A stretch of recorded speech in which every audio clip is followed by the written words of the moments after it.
Ito mga ka-POM Ray, no? Ito yung mga aparato natin, no? So ito ang tawag ko rito is small MPPT 25 ampere.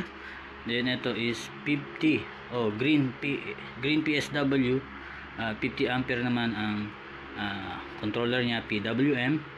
Then inverter is 1000 watts. So parehas siya 1000 watts din yan. Inverter, no? Continuous is 500 watts. Then dito is 30 ampere PWM SCC o solar charge controller, no? Modified sine wave ng inverter, 1000 watts ang inverter niya. Ayan. So ito tinatawag ko naman na pure off-grid, 60 ampere ang MPPT, no? Then same 1 kilowatt PSW inverter.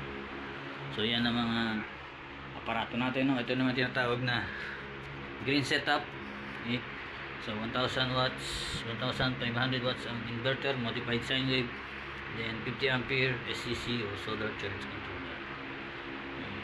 So pwede nyo i-check ako sa FB page Ray Electrical. So tutorial naman sa main channel ko, Ray Electrical YouTube, no? Yan yun. So nandun lahat yung mga tutorial paano gawin yan. Then kung hindi nyo kaya, pwede nyo i-PM para magawan ko kayo. Then pag-usapan natin. So yan ang solar na pangmasa. Okay, so dito sa solar na pangmasa, yung maliliit na yan, pwede kang mag-load ng 100 watts per hour daytime, no? Sabihin nun, pwede kang magsabay ng isang TV, isang electric fan. Ngayon, kung may namatira ka sa battery, so pwede kang gumamit ng ilaw, 220 volts din.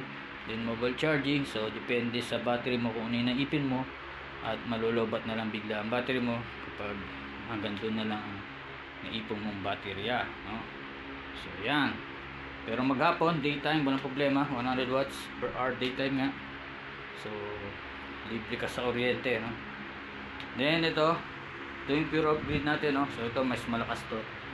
So pwede kang mag-washing, walang problema. EV electric pad sabay at daytime. Okay, so dito yung mga nakikita nyo black na inverter na yan, so pwede ka mag-washing din yan at daytime. Yung pre-tab hindi pwede automatic. So sa lahat ng aparato natin dito ay hindi pwede sa aircon, rice cooker, no? Rice cooker, then water heater, lahat ng heating appliances is not recommended, no? Dahil nga 12 volt system tayo, so battery ay 12 volts. Then 100 Ah battery pwede, no?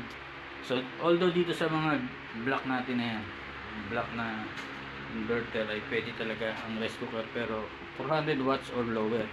Hindi pwede yung mga 800, 700 watts na rice cooker, masyadong mataas na yun. Okay, so yan. So dito video okay, walang problema, kaya lalo yan TV, no? So salamat sa pagtitiwala mga ka-electrical o mga ka-Ray POM, no? So thank you.